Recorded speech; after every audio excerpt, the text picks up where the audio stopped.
سوال: کیا فضل اور رحمت سے مراد حضور پاک صلی اللہ تعالی علیہ وآلہ وسلم ہے؟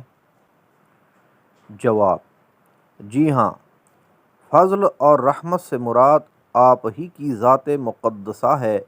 قرآن پاک میں ہے: لَقَدْ مَنَّ اللَّهُ عَلَى الْمُؤْمِنِينَ إِذْ بَعَثَ فِيهِمْ رَسُولًا۔ بے شک اللہ تعالیٰ نے مسلمانوں پر بڑا ہی فضل کیا کہ ان میں رسول صلی اللہ علیہ وآلہ وسلم کو بھیج دیا۔ پارہ 4 آل عمران آیت 164۔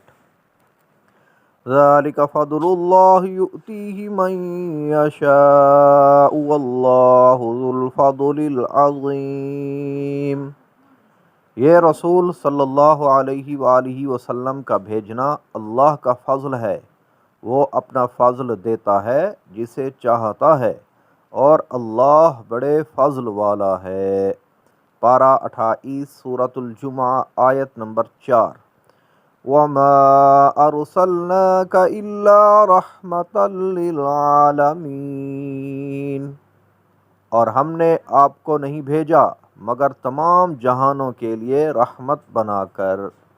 پارہ 17 سورۃ الانبیاء آیت نمبر 107۔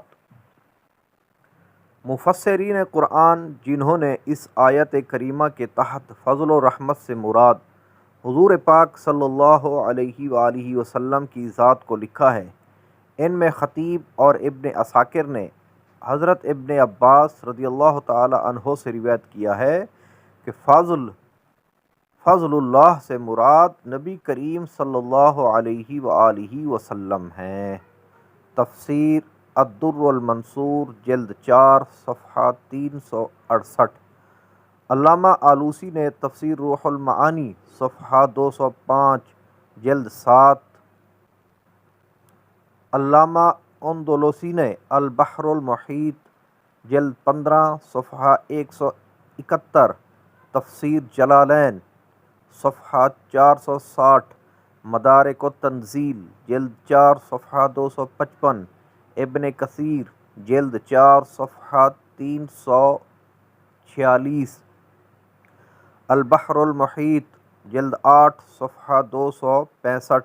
زاد المسیر جلد 8 صفحہ 260 وغیرہ۔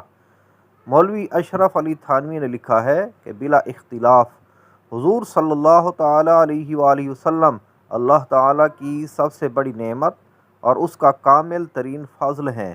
اس آیت مبارکہ سے بدلالۃ النص یہ بھی مراد لیا جا سکتا ہے کہ یہاں رحمت اور فضل سے مراد حضور صلی اللہ علیہ وآلہ وسلم ہیں، جن کی ولادت پر اللہ نے خوشی منانے کا حکم دیا ہے۔ مجموعہ خطبات بنام میلاد النبی صلی اللہ علیہ وآلہ وسلم از مولوی اشرف علی تھانوی۔ احادیث مبارکہ: انما بعثت رحمتاً، مجھے رحمت بنا کر بھیجا گیا ہے۔ مسلم شریف بحوالہ مشکات شریف صفحہ 519۔ باب فی اخلاقہ و شمائلہ صلی اللہ علیہ وآلہ وسلم۔ پہلی فصل: انما انا رحمتن، میں تو رحمت ہی رحمت ہوں۔ مشکات باب اسماء النبی صلی اللہ علیہ وسلم و صفاتہ۔ تیسری فصل: المستدرک جلد 1 صفحہ 131۔ ان اللہ تعالی بعثنی رحمتا للعالمین۔ مشکات شریف صفحہ 318۔ بے شک اللہ تعالی نے مجھے رحمت للعالمین بنا کر مبعوث کیا ہے۔ قرآن اور حدیث کی روشنی میں یہ بات ثابت ہوئی کہ آپ صلی اللہ علیہ وآلہ وسلم اللہ عز و جل کا خاص فضل اور رحمت ہیں۔ خالق کائنات ہم مسلمانوں کو حکم دے رہا ہے کہ میرے اس فضل اور رحمت کے ملنے پر ضرور خوشی مناؤ۔ الحمدللہ عز و جل ہم اہل سنت جماعت حنفی بریلوی اللہ تعالیٰ کی اس عظیم نعمت کے ملنے پر خوشیاں مناتے ہیں اور ہوا خیر مما یجمعون میں اس طرف اشارہ ہے کہ دنیاوی دولت جمع کرنے یا آخرت کے لیے نفلی عبادت کر کے نیکیاں جمع کرنے سے بہتر ہے کہ آمد مصطفیٰ صلی اللہ علیہ وآلہ وسلم کی خوشی منائی جائے۔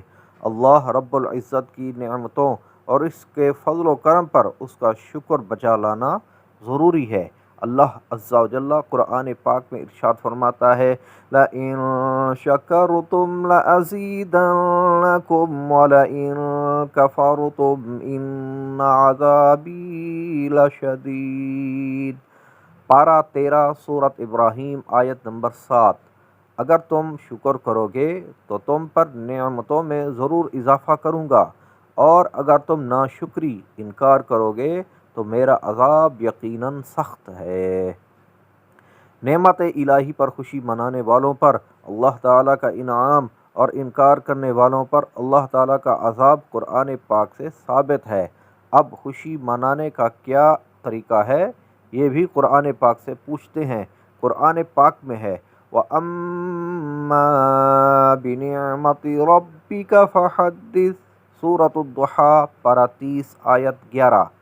اور اپنے رب کی نعمت کا خوب چرچا کرو۔ اگر ہم اندر بیٹھ کر خوشی منائیں تو یہ فحدث پر عمل نہیں ہوگا۔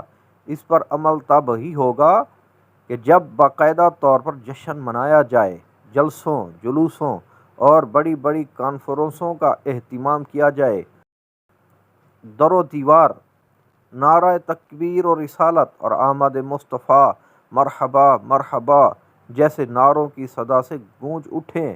جشن عید میلاد النبی صلی اللہ علیہ وآلہ وسلم منانے کا صرف یہی مقصد ہے کہ خوشی ہے آمنہ کے لال کے تشریف لانے کی۔